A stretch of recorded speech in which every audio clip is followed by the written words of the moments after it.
Hello students, आज के इस नए वीडियो में आप सभी का स्वागत है।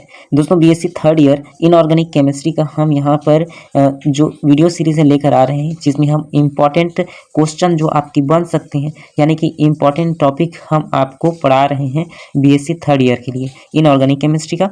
तो हम यह कोशिश करेंगे कि यह जो आपका पूरा कंप्लीट हो जाए इनऑर्गेनिक केमिस्ट्री। तो वीडियो सीरीज़ का जो लेक्चर्स हैं उसे हम अपने जो प्लेलिस्ट है उसमें ऐड कर दिए हैं।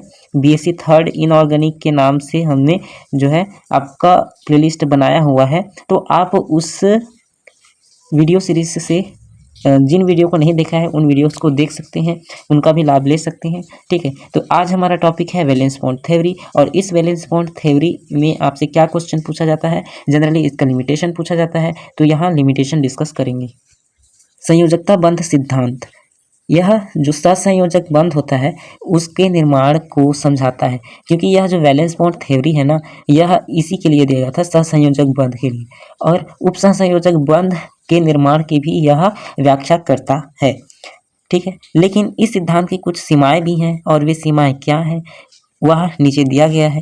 जैसे यहाँ पर पहला क्या बोल रहे हैं देखेंगे, यह जो ज्यामिति होता है ना उसकी व्याख्या नहीं करता, क्योंकि जो संकुल होते हैं वह कई तरह की ज्यामिति में पाए जाते हैं। अब वे हो सकते हैं अष्टफलकीय, चतुष्फलकीय, या फिर स्क्वायर प्लेनर, यानी कि समतल वर्गाकार, है ना। तो इस तरह के जो अलग अलग ज्यामिति हैं उसमें धातु संकुल उपस्थित हो सकते हैं। तो उनकी कौन सी ज्यामिति होगी, क्या वे अष्टफलकी होंगे या चतुष्फलकी होंगे, तो इसकी व्याख्या यह नहीं करता है। और उपसहसंयोजन संख्या के अपेक्षिक स्थायित्व की सटीक व्याख्या करने में असफल है।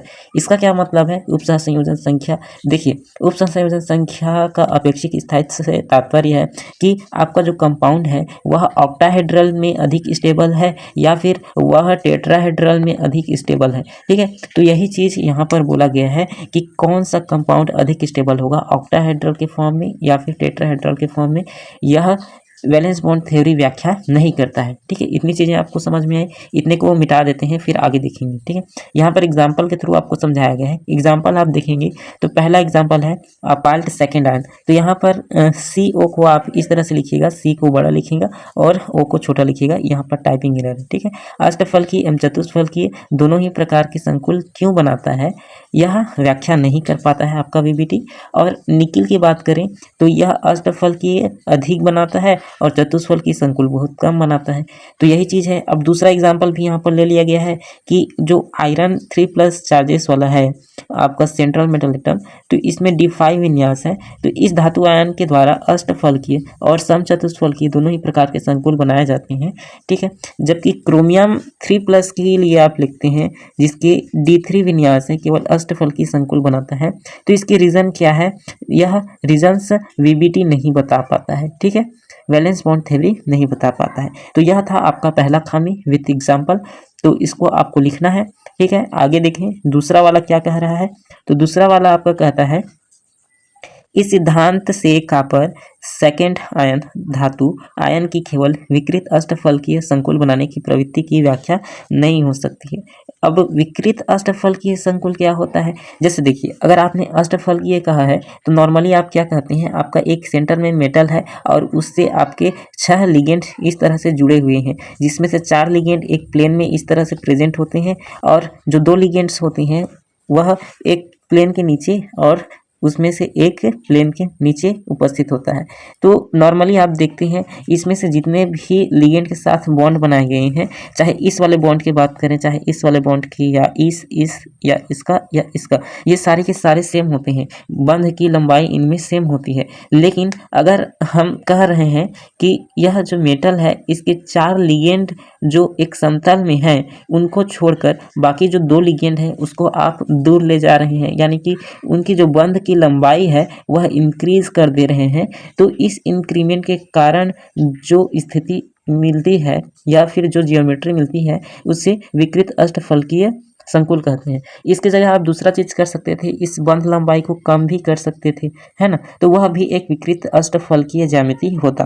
तो यह जो कॉपर 2+ आयन है यह विकृत अष्टफलकीय संकुल बनाने की प्रवृत्ति रखता है। तो इसकी व्याख्या आप वीबीटी थ्योरी के द्वारा नहीं कर सकते हैं, बस यही चीज़ यहाँ पर बोला गया है।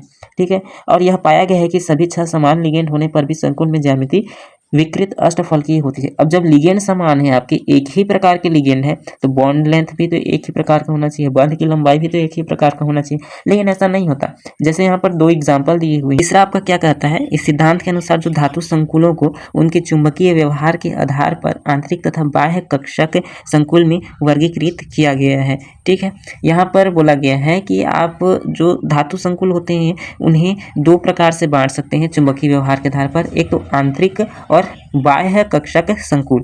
तो जो आंतरिक कक्षक संकुल है ना, उसे आप सहसंयोजक संकुल मतलब सहसंयोजक गुण वाले मानते हैं, और जो बाह्य कक्षक वाले संकुल आपने कहा है वह आयनिक गुण वाले होते हैं। लेकिन कुछ इसके अपोजिट भी होते हैं, तो अपोजिट होने की व्याख्या वैलेंस बॉन्ड थ्योरी नहीं करता है। तो उसी चीज़ को यहाँ पर आपको लिखना है। जैसे कुछ एग्जाम्पल लिया गया है, यहाँ पर यह एग्जाम्पल आप देख रहे हैं, तो यह एक बाह्य कक्षक संकुल है, और बाह्य कक्षक संकुल के लिए हमने कहा था कि वह आयनिक गुण वाला होगा। लेकिन इसके विपरीत भी कुछ कंपाउंड होते हैं, जो कि एग्जाम्पल हमने लिया है, यह इसका विपरीत गुण रखता है, यानी कि यह आयनिक गुण नहीं रखकर सहसंयोजक गुण को दर्शाता है।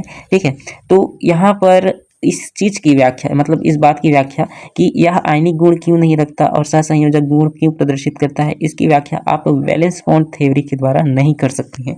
जबकि चौथा कहता है D1 हो, D2, D3, D9 विन्यास वाले जो धातु आयन हैं अष्टफलकीय, चतुष्फलकीय और वर्ग समतलीय संकुल बनाते हैं। तो यह तीनों प्रकार के संकुल बना रहे हैं। अगर D1 से D9 विन्यास वाले धातु आयन की बात करें तो बाह्य कक्षक संकुलों में भी अयुग्मित इलेक्ट्रॉनों की संख्या समान होती है, इनमें भी इलेक्ट्रॉनों की संख्या समान होती है। तो इलेक्ट्रॉन की संख्या के समान होने के आधार पर आप चुंबकीय गुणों के आधार पर जो है संकुलों में भेद नहीं कर सकते हैं, क्योंकि इलेक्ट्रॉन की संख्या सेम है, तब आप चुंबकीय गुणों के आधार पर संकुल में भेद नहीं कर सकते हैं। तो यह भी इसकी एक कमी है। अब पांचवा अगर आप देखें, इस सिद्धांत के अनुसार जो संक्रमण धातु संकुल होते हैं उनके रंग और चुंबकीय आघूर्ण संकुल के धातु आयन में उपस्थित अयुग्मित इलेक्ट्रॉनों के कारण होती है। लेकिन इनके जो स्पेक्ट्रम प्राप्त होते हैं, इन स्पेक्ट्रम में चुंबकीय आघूर्ण में एक परिमाणात्मक संबंध होना चाहिए, किंतु यह सिद्धांत इसकी व्याख्या नहीं करता है। यानी कि स्पेक्ट्रम है, उसमें आपका चुंबकीय आघूर्ण है, उसमें एक परिमाणात्मक संबंध होना चाहिए। वह चुंबकीय आघूर्ण के लिए अयुग्मित इलेक्ट्रॉन के चक्रण के साथ साथ कक्षक के योगदान की व्याख्या नहीं करता। यह अयुग्मित इलेक्ट्रॉन के कारण ये तो बता देता है कि चुंबकीय आघूर्ण कैसे प्रभावित होता है, इसके कारण जो वैल्यू प्राप्त होता है उसको प्रिडिक्ट कर लेता है, लेकिन उसमें कक्षक का भी योगदान होता है, इसकी व्याख्या वैलेंस बॉन्ड थ्योरी नहीं कर पाता है। तो जो कक्षक का योगदान है वह कैसे इफेक्ट करता है, यहाँ पर एग्जाम्पल से समझें। तो यहाँ पर कोबाल्ट 2+ आयन का एग्जाम्पल लिया गया है, जिसके लास्ट d ऑर्बिटल में आपके पास 7 इलेक्ट्रॉन्स हैं। ठीक है, तो आयन में अयुग्मित इलेक्ट्रॉनों की संख्या आपको 3 मिलेगा, क्योंकि d कोश में आपके पास 5 ऑर्बिटल्स होते हैं। ठीक है, और इन 5 ऑर्बिटल्स में अगर आप सबसे पहले तो एक एक इलेक्ट्रॉन को फिल करेंगे, एक एक इलेक्ट्रॉन आपके फिल हो जाएंगे 5 ऑर्बिटल्स में, और फिर छठवां यहाँ पर पेयरिंग होगा, सातवां भी यहाँ पर पेयरिंग होगा। अब अनपेयर्ड इलेक्ट्रॉनों की संख्या आपके पास 3 बच गया, वही यहाँ पर बोला गया है। अतः चुंबकीय आघूर्ण जो है वह 3.87 बोर मैग्नेट्रॉन अपेक्षा की गई थी, लेकिन ऐसा होता नहीं है। चुंबकीय आघूर्ण कक्षक योगदान के कारण 4.4 से 4.8 बोर मैग्नेट्रॉन तक होता है, तथा अष्टफलकीय संकुल का जो चुंबकीय आघूर्ण होता है वह 4.7 से 5.2 बोर मैग्नेट्रॉन पाया जाता है। वहीं यहाँ पर देखिए, इस सिद्धांत के अनुसार धातु लिगेंड के संबंध गुणात्मक होता है, जबकि इस सिद्धांत के द्वारा संकुलों के स्थायित्व से संबंधित परिणात्मक जानकारी देना संभव नहीं है। तो इसमें समझाने वाली कोई बात नहीं है, तो आप इन थ्योरीज को याद ही कर लेंगे एज इट इज। एक बार पढ़ देते हैं आपके लिए। सिद्धांत के अनुसार जो लिगेंड है, लिगेंड के स्थान पर धातु आयन को बहुत अधिक महत्व दिया गया है। यह सिद्धांत संकुल आयनों की अनुचुंबकीय गुणों की ताप पर निर्भरता को स्पष्ट नहीं करता है कि अनुचुंबकीय गुण पर ताप का क्या प्रभाव होगा, इसकी व्याख्या यह नहीं करता है। और यहाँ पर लिगेंड के स्थान पर केवल धातु आयन को महत्व दिया गया है। लिगेंड का भी तो कुछ महत्व होगा, तो उसको यहाँ पर कोई भी जानकारी नहीं दी गई है वैलेंस बॉन्ड थ्योरी में। तो यह सिद्धांत समान संकुलों के अपेक्षिक अभिक्रिया वेग को स्पष्ट करने में असफल है। ठीक है, तो इतना चीज़ें आपको कर लेनी है। तो इतना